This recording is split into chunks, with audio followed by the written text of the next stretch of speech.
Guys, akhir-akhir ini, kalau kalian membuka TikTok atau media sosial, pasti kalian heran dan kaget banget kan? Banyak banget influencer yang berbahasa Mandarin, baik yang tinggal di Indonesia maupun yang beroperasi di Malaysia, kompak banget nih, nyerang kebijakan pemerintah kita. Mulai dari bilang Indonesia itu negara yang tidak bisa dipercaya, nekat, bahkan sampai menyebar isu bahwa ekonomi kita bakal hancur karena kebijakan pembatasan ekspor tambang dan sekaligus sistem ekspor satu pintu. Pasti timbul pertanyaan nih di benak kalian, kenapa sih mereka sampai kebakaran jenggot dan panik luar biasa, sampai rela bayar buzzer buat nyerang pemerintah kita?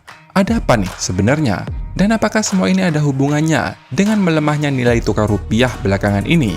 Penasaran kan?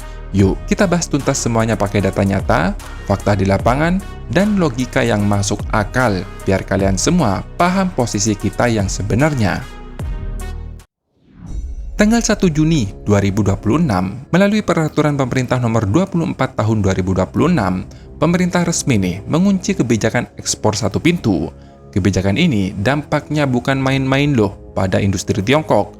Coba kita lihat datanya. Ekspor batu bara, ferroalloy, dan sekaligus CPO paling banyak itu diekspor ke Tiongkok dan India. Khusus untuk komoditas ferroalloy atau paduan besi nikel, dampak kebijakan Indonesia ini terhadap perekonomian dan sekaligus industri manufaktur Tiongkok berada pada skala yang sangat masif dan bersifat asimetris. Artinya, Tiongkok itu jauh lebih bergantung pada Indonesia, bukan sebaliknya. Karena 2025 kemarin ya, 95,8% impor ferroalloy Cina itu berasal dari Indonesia. Di sana, material ini berfungsi sebagai layaknya vitamin inti yang menggerakkan seluruh rantai pasok manufaktur berat mereka. Lebih dari 85 hingga 90% pasokan ferroalloy global itu diserap oleh industri baja dan sekaligus metalurgi. Di Tiongkok, aliran material ini didistribusikan ke tiga pilar industri raksasa. Yang pertama, yaitu industri baja nirkarat atau stainless steel dan sekaligus konstruksi. Yang kedua, sektor otomotif dan rantai pasok kendaraan listrik. Yang ketiga, industri alat berat, militer, dan dirgantara atau aerospace. Dan kita tahu, sektor inilah yang menopang pilar ekonomi utama Tiongkok sebesar 39,9% terhadap produk domestik bruto mereka. Atau dengan kata lain, PDB Tiongkok itu hampir 40% ditopang oleh sektor manufaktur. Jadi secara gak langsung nih ya, kebijakan ekspor satu pintu sekaligus pembatasan kuota ekspor oleh pemerintah Indonesia benar-benar menusuk jantung ekonomi mereka. Wajar saja nih kalau mereka marah-marah sampai bayar buzzer di media sosial. Bahkan, mereka berani menggertak atau mengancam menangguhkan investasi, mengalihkan investasi, bahkan memboikot produk Indonesia. Di mana surat keberatan yang disampaikan oleh Kamar Dagang Tiongkok yang ada di Indonesia, yang mewakili seluruh korporasi raksasa Tiongkok, disampaikan langsung loh kepada Presiden Prabowo. Tapi, kalau kita mau melihat lebih dalam nih, atau sedikit mengintip data, gertakan dan boikot Tiongkok itu ternyata mereka punya batas waktu yang sangat sempit. Data pasar dan operasional membuktikan kemampuan industri mereka untuk menahan diri tanpa pasokan dari Indonesia itu cuma dalam hitungan minggu, bukan bulan loh. Senjata utama mereka saat boikot awal Juni kemarin itu cuma satu, yaitu cadangan nikel yang sudah ditimbun di gudang. Tapi, menurut laporan resmi dari Bursa Berjangka Shanghai atau SHFE per akhir Mei 2026, stok nikel olahan mereka itu cuma sekitar 80.850 ton. Padahal, kebutuhan industri baja dan baterai mereka itu sangat besar, rata-rata mengonsumsi sekitar 4.500 sampai 5.000 ton nikel setiap harinya. Kalau dihitung polos saja nih, angka itu cuma cukup buat sekitar 17 hingga 18 hari saja sebelum persediaan mereka habis total. Memang, mereka bisa mencari pasokan ke Filipina ataupun ke Australia, tapi volume di sana itu sangat terbatas, harganya pun jauh lebih mahal, dan tidak ada negara yang bisa menggantikan pasokan Indonesia sepenuhnya. Jadi sudah pasti nih, paling lambat akhir Juni 2026 ini, mereka terpaksa harus beli lagi nih ke Indonesia. Mau tidak mau, meskipun harganya sudah melambung tinggi. Yang lebih bikin mereka pusing, smelter-smelter milik mereka yang ada di Indonesia justru jadi pihak yang terjepit. Pemerintah kita secara resmi sudah memotong kuota produksi biji nikel dari yang sebelumnya 379 juta ton di tahun 2025, sekarang hanya menjadi sekitar 260 juta ton di tahun 2026. turun sekitar 31%. Contoh nyata nih, ada di Weda Bay. Tahun lalu, dapat kuota sekitar 42 juta ton, sedangkan tahun ini cuman dikasih sekitar 12 juta ton saja. Kuotanya habis di pertengahan tahun. Mereka terpaksa berhenti produksi, padahal cadangan biji di gudang pabrik mereka cuma cukup buat jalan sekitar 2 hingga 3 minggu lagi. Kalau sampai tungku peleburan mati dingin, biaya nyalain ulang bisa mencapai jutaan US dollar per tungku. Jadi, mereka bakal rugi banget nih. Belum lagi, tekanan harga dunia. Mereka marah-marah besar karena rumus baru perhitungan harga patokan mineral kita sekarang masuk unsur kandungan kobalt dan besi yang bikin harga naik sampai 200%. Makanya, untuk membalas atau menekan Indonesia nih, Cina melakukan taktik boikot pasar atau menunda pembelian impor. Para importir Tiongkok semuanya pada kompak menunda pembelian dan sekaligus pengapalan batubara asal Indonesia untuk pengiriman Juni 2026. Mereka menggunakan dalih menunggu aturan turunan administrasi dari kebijakan ekspor satu pintu lewat PT DSI. Langkah taktis ini sengaja dilakukan untuk menyumbat aliran masuk dolar ekspor ke perbankan domestik kita. Jadi gak heran kan kalau rupiah itu anjlok turun sekitar 6,9% sejak awal tahun. Banyak orang yang bilang nih, tanda ekonomi kita saat ini sedang rusak atau kebijakan pemerintah yang salah, padahal itu pemahaman yang keliru besar loh. Coba kita cek data aslinya. Pertumbuhan PDB Indonesia kuartal 1 2026 itu masih kuat, bahkan tumbuh di angka 5,6%, sedangkan investasi langsung atau FDI itu tumbuh sekitar 7,2% secara tahunan. Artinya, ekonomi real kita itu saat ini sedang baik-baik saja. Pelemahan sekarang itu murni dipicu oleh dua hal utama. Pertama, kepanikan sentimen terhadap pasar keuangan global, dan yang kedua, aksi pelarian modal asing yang mencapai angka sekitar 66,2 triliun, dan sebagian besar uang itu kabur ke Singapura dan Cina. Lantas, apa tujuan sebenarnya dari kebijakan ekspor satu pintu ini? Selama puluhan tahun, ada kejahatan terstruktur bernama under-invoicing atau manipulasi harga.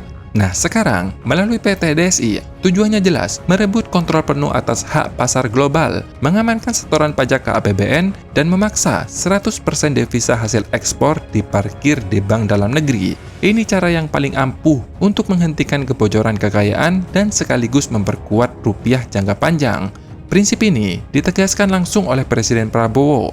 Bahkan beliau berani bilang, "Saya instruksikan kabinet saya, rumuskan harga nikel, harga emas, harga semua tambang kita, harga semua komoditas harus ditentukan di negara kita sendiri. Dan kalau mereka nggak mau beli, ya nggak apa-apa. Biar aja itu di bawah tanah untuk cucu kita nanti." Jadi jelas, konflik besar ini murni soal benturan kepentingan, bukan soal persahabatan atau aturan internasional. Cina bertindak agresif karena mereka mau mempertahankan tiga hal utama. Yang pertama, yaitu akses bahan baku yang murah, yang jadi nyawa industri mereka. Kedua, yaitu kekuasaan menguasai sekitar 60% pasar baterai dunia yang bergantung pada harga murah itu, dan sekaligus aliran uang curang yang biasa mereka nikmati. Di sisi lain, Singapura juga ikut terpukul berat loh, karena selama ini jadi pusat uang menampung untuk manipulasi ekspor kita, yang sekarang pendapatan besar mereka terputus total. Makanya nih, mereka ikut berisik dan bikin gejolak.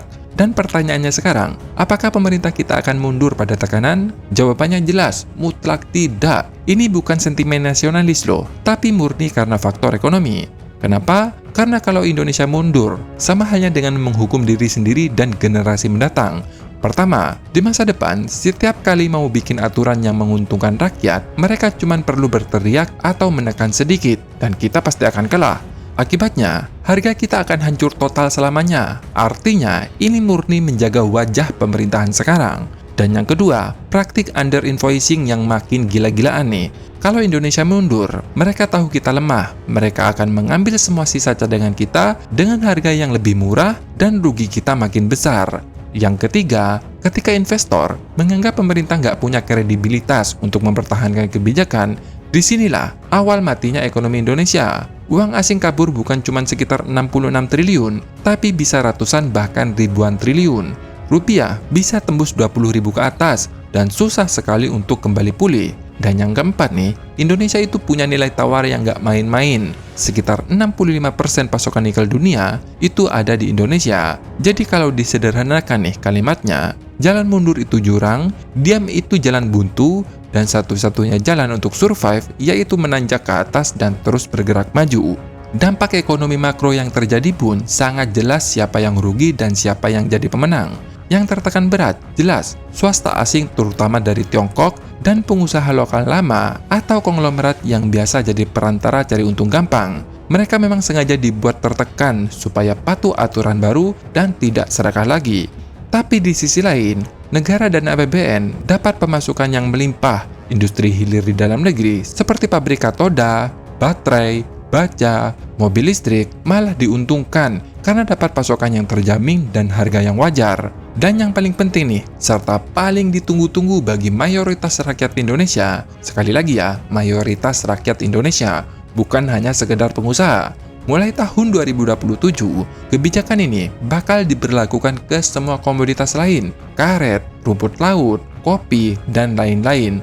Artinya, dampak langsung dirasakan oleh jutaan rakyat kecil, khususnya petani, pekebun, dan nelayan. Ekspor mungkin akan turun sementara nih, tapi harga komoditas bakal naik gila-gilaan. Selama ini kan pengusaha eksportir saling sikut banting harga. Akibatnya, harga komoditas Indonesia itu murah, dan mereka melakukan under invoicing untuk mencari untung. Sekarang, under invoicing itu ditutup melalui DSI. Mau gak mau, komoditas ekspor mereka dijual dengan harga aslinya. Jadi kalau ada petani kecil nih, seperti petani sawit, petani karet, rumput laut, kopi, dan lain-lain, itu nyerang kebijakan pemerintah, sebenarnya itu tindakan konyol. Karena pemerintah buat aturan itu justru untuk melindungi kalian, supaya komoditas kalian itu nggak dijual dengan harga murah. Jadi kesimpulannya itu gampang banget nih, dan jelas banget. Kebijakan pembatasan kuota ekspor, dan sekaligus ekspor satu pintu, itu merupakan sebuah revolusi kedaulatan ekonomi bangsa. Langkah ini mengubah posisi kita dari yang sebelumnya sekedar penjual bahan mentah yang murah menjadi pengusaha komoditas dunia, mengambil alih triliunan kekayaan yang dicuri puluhan tahun selama ini, dan sekaligus menindas kekuasaan segelintir korporasi besar demi kesejahteraan jutaan rakyat kecil. Itulah yang dilakukan oleh pemerintah Indonesia. Nah, gimana nih kalau menurut pendapat kalian? Apakah kalian setuju kalau ekspor satu pintu itu memang harus diterapkan? Ya mau gimana lagi? Karena faktanya, komoditas sumber daya alam Indonesia itu dinikmati oleh segelintir orang, bukan oleh masyarakat kecil loh. Nah, silahkan tulis pendapat kalian di kolom komentar. Terima kasih sudah menonton, sampai jumpa di next video. Dadah!